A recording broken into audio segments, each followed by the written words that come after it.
My name is Dr. Johnny Thomas, Superintendent of Rich Township High School District 227. And I want to thank you for joining us on our first edition of the Raptor Reflection Show. This show is designed to give you a deeper understanding about the talents that are brought to this district to help us become great. We have many great students, parents, staff members, stakeholders, partners that you should hear from so that you could get a better understanding on what makes us great. And with that being said, with our first show, I couldn't think of anyone better to bring in and introduce to you. Betsy Williams is the Director of Food Services here at Raptor Nation with Rich Township. And she has worked in the district for a number of years, and this is going to be a time for us to get to know her a little bit better, but also get an understanding about her outstanding work. You're in for a real treat. A few of the things that she's done since I've been here, one of the things that I think is truly amazing, she served over 1 million meals during COVID to people in need. These are the types of individuals that we hope to highlight as we move forward in this show. And with that being said, I want to welcome in Betsy Williams. How you doing, Betsy? Great. Thank Good. you for having me. Oh, I'm man. honored to be the first guest. Yes. It was a no-brainer for two reasons. One, you have a significant history here in the district, and you've seen the district evolve over the years. Some great years, some not so great years, and some years in turning things around. And so that insight is invaluable to us. The other is your heart, your passion, your love for this community and the children it serves. And so we thought it was fitting to have you be the first person that we had on the show. Well, thank you. Yeah. Thank you very much. So let's get started. Who are you? Where are you from? Where'd you go? What's your journey? What has brought you to this point in your career? Well, I was born and raised in Iowa City, Iowa, so I was a product of the University of Iowa from kindergarten through 12th grade and on into college. That's where I developed my desire to volunteer. I was part of a lot of volunteer programs, and that's one of the reasons I like to inspire students and young people to volunteer their time. I married my husband in Iowa. We moved to California, spent some time there, and that's where I really got my culinary background. Interestingly enough, worked in a restaurant where all of the executives' wives from Hewlett-Packard and all the big companies in Santa Clara ran a restaurant, a volunteer restaurant. They all volunteered, and it was a little tea room, and I was their one paid employee. I managed the back of the house. So I learned so much there about culinary arts and about cooking. And then we consequently moved back. My 2 children were born in San Jose. We moved back here near my sister, and we came to Park Forest. I've been in Park Forest for over 38 years. And I came to the district 30 years ago because my daughter I was a restaurant manager. I ran Denny's in Baker Square, and I was working for Baker Square, and it was extremely stressful. I worked 3 p.m. to 3 a.m., never saw my daughter. And I asked them if I could step down, and they said, no, you're a general manager, either be a general manager or leave. And I left and came to work for the school district. Wow. And found... Their loss, our gain. Yeah, well, thank you. Yes. And I found a place, the beauty of working for the school district was how well it fit into the lives of my family. And I was able to be there for my children, and that was really the greatest part of the job. I really thought I'd stay a year, and 30 years later, I'm still here. So. Wow. Yeah. Well, when I was a little kid, I used to stand outside my house, and I used to time the cars as they got to the block, and I would run to see if I was faster than the cars. And that was kind of the impetus for me to really start to look at my athletic abilities and things of that nature. Was there something, early on in your childhood as it relates to being an active part of the community? Was there something there that that triggered you like, hey, I really enjoy giving back to the community in which I live? Well, I do think it was that volunteering in Iowa as a youth, and I volunteered in a special education program where they had brought all of the developmentally disabled children back from being in group homes. Well, they were in institutions, and they brought them to group homes in Iowa City. Yeah. And I started volunteering there, and my actual major in college was special ed. Oh. And so I think that's where it started. I mean, we did all kinds of volunteering as kids, Girl Scouts, the church, you name it, and just had a passion for it. My mother was a Red Cross volunteer. Wow. And, those things just are ingrained in you as you do them enough. And I think that's where it came from. My desire to help people in need comes partially from the fact that there were times in my life where I had that kind of need and wished there was somebody would put forward the support, and because that wasn't there at the time, now I'd like to create it and support other families that are in those struggles. Now I know you're being humble in some of the pre-show work we did. I think as a part of that work in Iowa City, you got an award. What type of award was that? Yes, well, one year I was probably about 17, I won the Volunteer of the Year for the state of Iowa, believe it or not. Whole state of Iowa? Yes, it was interesting. Yeah, wow, so. That's amazing. That's absolutely amazing. I hear somewhere in there there's some athletic background that you have, or? Oh, well, yes, I played tennis, and that was, to look at me now, you never know it, but back in my days at high school and college, I played, actually, it was during the time of Title IX, so we were some of the first women that played Iowa tennis at the University of Iowa. What was that like? It was challenging. We weren't very good, but it was still an exciting time, and to be able to say that we were, pioneers in that regard is very exciting. Yeah. So you've been a part of a lot of teams and team building. Can you talk to me? You the volunteer. You're working with a team to try to get a task completed. You go to college. You're playing team sports. Talk to me about your philosophy about being a part of a team, and how does that relate to your job currently, and how you work and how you operate? Well, I think the most important part about leading a team is the ability to, first of all, make sure that you're never ask anyone to do anything you wouldn't do yourself. Mm-hmm. And secondly, to always get the buy-in from your team so that they understand the mission, so they understand the focus. They have the same desire in their hearts to make something happen, whether it be for families, for students, or for some other activity. You can't bring people screaming and kicking to the table. They have to believe in what you're doing. So that's the first thing I do, is try to explain to people what the goal is and what the challenge is, and then listen and let them be a part of it, because no leader can do it by themselves. And for sure in this school district, the teams that I have worked with and still work with are unbelievable. They are the backbone of everything that we do in food service, and from the custodians that work in our department that never say no, mm-hmm. to all the food service employees that have their heart and their desire in serving students and providing the best possible food and service.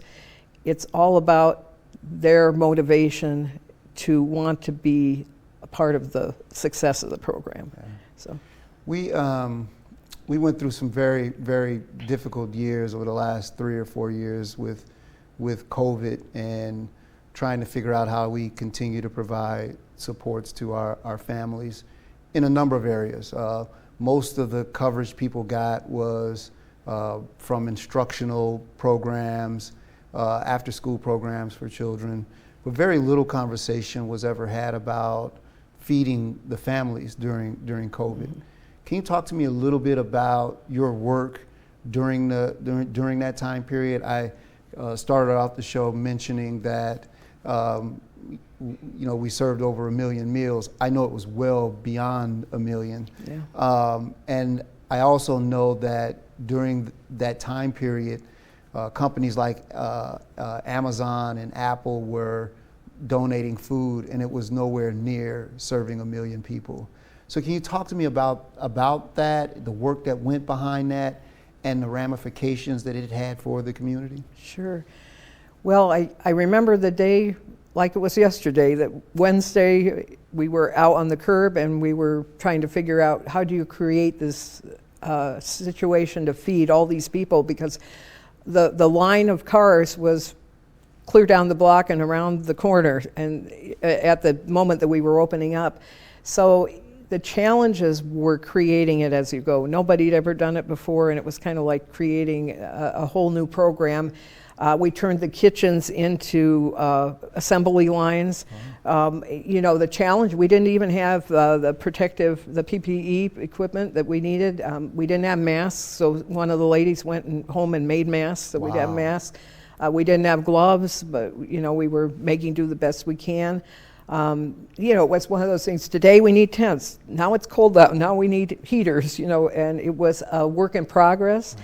And I was just telling somebody about it today. I said, 6 months down the line, it was running like smooth, like clockwork, but it took a number of months to pull it together. And people were afraid. And it was a challenge to get people to come out and work with us, because we were all a little afraid. We didn't know what was going to happen.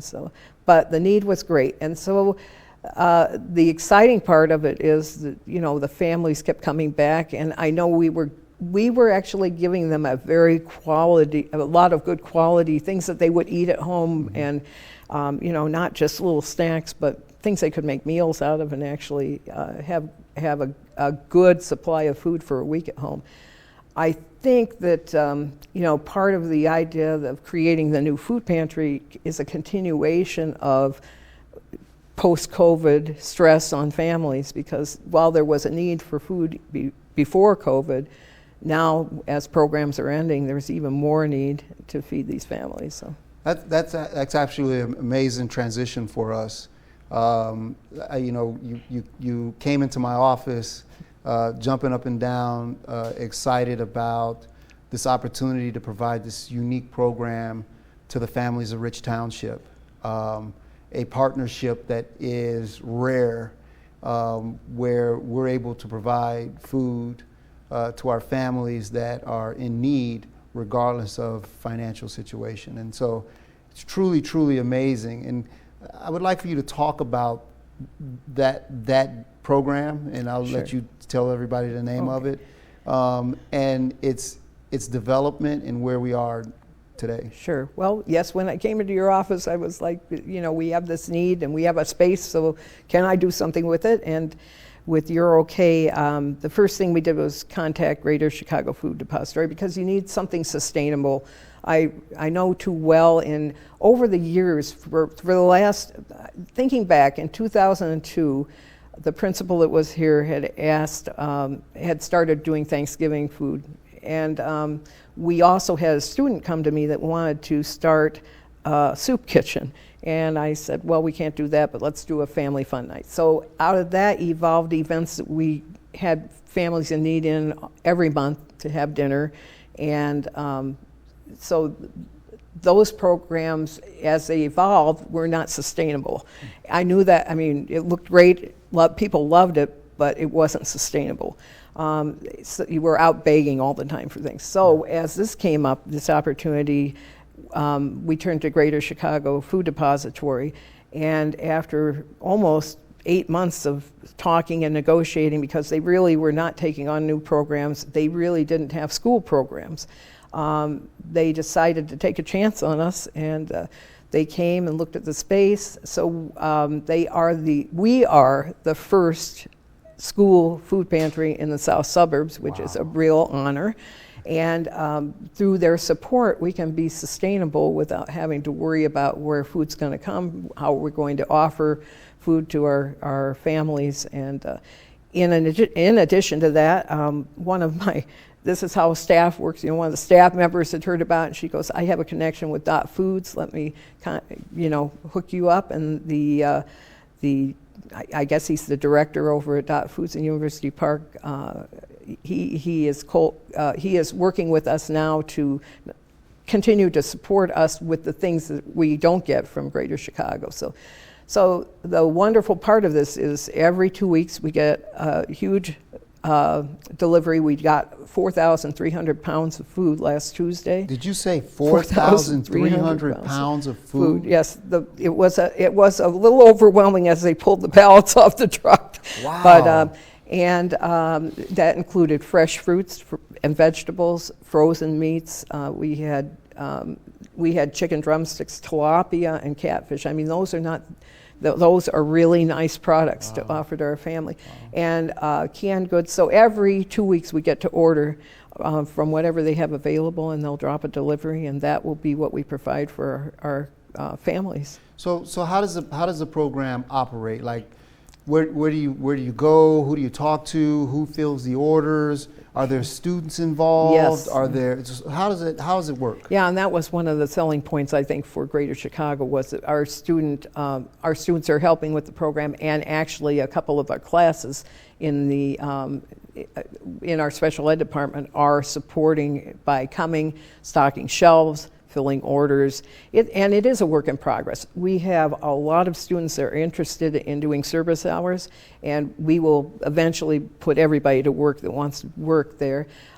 You have to have the adults in place to help the students, and you have to have the program in order so that it's not, so it's when they come, they have something to do. But that is the most exciting part of this program. My vision for it is that eventually it'll be mostly student run and much less adult run. So you just have to get it established. And it's kind of like, if you make it, they will come. If we make it happen, we'll have something for our kids. So the community coming together to support those in need. You're at the forefront of that, and it's greatly appreciated. How would someone register? Like, where do I go? Who do I contact? How does that work? Well, first of all, our school food pantry is a closed site, so it's only for our families in our district and also our staff. Anyone who's interested, there is information on our website at rich227.org. You go to the food pantry service at rich227.org website. You put in your name, your phone number, and we send back a questionnaire that you fill out. And once that's filled out, you will receive a notice that you're ready to order online. When parents want to order online, they just go to another form and they place their order for the week. The other beauty of this food pantry is some food pantries just hand you stuff. And how many cans of beans can you eat if you don't eat beans? But in this particular case, you get to pick whatever you want off of the order sheet. So the families can see a menu, they can order what they want, and our students are working to help fill those orders and support our families in that way? Absolutely, yeah. That's absolutely amazing. It's a great collaboration. Wow. Yeah, so very exciting, and it is a work in progress. So we had 47 orders already, so we're running pretty crazy trying to get them all packed and get people here to pick them up because the room is small, but eventually the flow will be smooth. When you first start something, everyone comes, and then it begins to, not taper off, but it gets more even, and people won't be ordering all the same day and that sort of thing. So, and the nice thing is when the order's ready, we email the family and say it's ready to pick up, and then we'll set up a time for them to drive up and pick it up. So that's absolutely amazing. Can you I just want to quickly kind of talk about the Rich Township food program itself. Yes. How many meals do you serve in a year? What types of meals are they? And where do you see this food service program evolving over the next few years under your leadership? Well, of course, that's the most exciting part of my job, is to try to keep that innovative and keep the students interested in participating. So since we went to the food court design where they can choose different items every day from different stations, we serve about 1,000 students at each of our campuses a day. we have, the interesting part of the program is that we're trying to move forward always and make sure that students have items that they want. And so we have a student advisory team that gives us some advice on, the pizza's too small, we'd rather have this, that sort of thing. So getting the students involved is one of the big goals, and working with the staff and the students together so that they understand the program.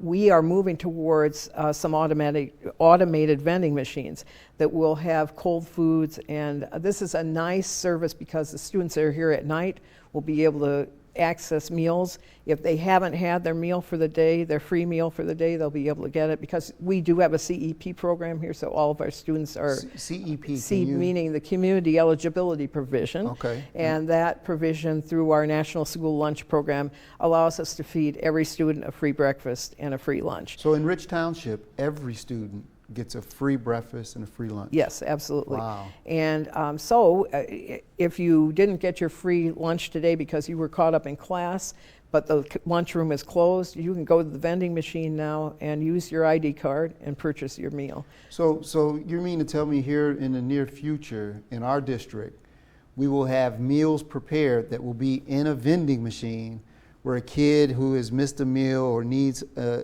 some additional support can scan and receive that meal? Yes, they'll be able to use their student ID, or they'll be able to use a credit card if they're just hungry and they've already had their meal for the day, they can get another meal, or they're going to practice and they just want to grab granola or something like that. And in addition, they will take cash. So 3 options. How many other? Do you know of any other South suburban districts that have vending machines? Well, I know that the Kankakee is the school that I actually found. I've been dreaming of this, and I knew it was out there, but I heard that Kankakee had the vending machines, and that's how I made the connection with this company. Wow. It's a pretty exclusive company. It works with it interfaces with our POS system so that the student IDs, the point of sales, which is how our students pay and use their IDs to make purchases every day. So it's very exciting, and I think it's going to bring. We have a lot of students after school. We have students that are going home and they're hungry. They get out of practice after dinner time, so this will give them an opportunity to have good nutrition before they go to practice or after they go to practice. Wow. And same thing with our night school. We do serve our night school program, and all of those students get their meal, again, free from us, but this will be an opportunity maybe as they're leaving for the night to get some more nutrition to take home. I'm even hoping that they can pick up breakfast through the next day. So I often walk the hallways and I bump into some of our football players and some of our bigger kids who say, man, these lunches are too small. I need 4 of them. I need more. This would be an opportunity for them to possibly get some additional food if that's what they won't need. be able to get a second meal, but they'll be able to get something. They won't be as if they have to go without food. But they're the people that we're listening to too. The slice of pizza needs to be bigger, and we need more heartier options. So. One of the things that we always say at the close of any of our shows or videos is that here at Rich Township, we truly believe that we're on a mission to focus on our students and the success of our students, and that we can only do that because we work together and we're stronger together. What does that stronger together mean to you, and how can we empower others to have that mindset of coming together as a community, supporting each other and being with each other, and not forgetting those who need, because it's been at the core of your work. Not only do you feed 2,000 meals every day to every student, you served over 1 million meals to the families of this community, to opening a food pantry to serve every family, regardless of income. What does all of that mean to you and your legacy and your work here in Rich Township? Well, that's a loaded question, but I guess the need to collaborate together, because no one person can do it by themselves, and no matter how hard you want to try, it doesn't happen that way. So I guess the answer to that is that I'm hoping that any kind of example that I've set over the 30 years I've been here is something that others can pick up on, and I'm very much hoping, because I am reaching the last probably few years of my service to the district, that other people will step up and see the opportunities to serve the families and the students of our district. I think people really need to focus on the idea that the good you can do, first of all, the good that you can do without even wanting to get the credit, that is the most important part. You know, you can't do things expecting that there's going to be any monetary reward, or there's going to be any great excitement over what you do. You have to do it because it's what you know is right, and that's the desire of your heart. And I think when you have enough people that feel that way, it just begins to take over, and the fire is ignited and the flames continue. And we have a lot of people in our district like that, and I have the faith that there'll be people that can carry on what I've been doing and elaborate and make it much more wonderful and much more successful. So, well, I just want to say to you publicly, we need more people like you. Mm-hmm. Well, we need more people who are not in it for themselves and who truly care about other people, and you exhibit that in every aspect of your work. We truly appreciate your service to our school district and to the greater community. You do a lot of work with seniors out in the community. We haven't talked about that. You do a lot of work in Park Forest with the community. You're a valued member of our community, and I thank you on behalf of the Board of Education and Rich Township High School, and personally, Johnny Thomas, thank you for all you do for us. Can I say one more thing? One more thing I want to say is that it's only because of the fantastic people that stand behind me in food service that we do the great things we do. The fantastic 2 managers that we have and all the staff. Who are the managers? Marcella Celestine is our manager here at the FAC campus. Mm-hmm. Michelle Baranski is our manager at the STEM campus. Michelle has been here 28 years. Wow. So, and then the teams, we have one of the highest retention rates in the district for employees, and we're very proud of that. And so then our 2 custodians, Jaime Uribe, who is here at the FAC campus, and Juan Perez at the STEM campus. Again, these individuals are what make the program. I just give the vision, they do the work, and I would not be able to make anything happen without those people behind me. So I want to make sure that we give the credit where the credit is due. So.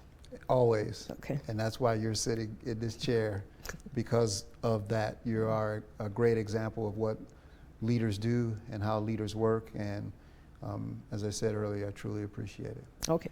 Thank you for joining us. Well, thank you. Thank you for having me. So that concludes our first episode of Raptor Reflection. My name is Johnny Thomas. And until next time, please stay safe, stay healthy, and continue to look after each other, because we're stronger together. Thank you.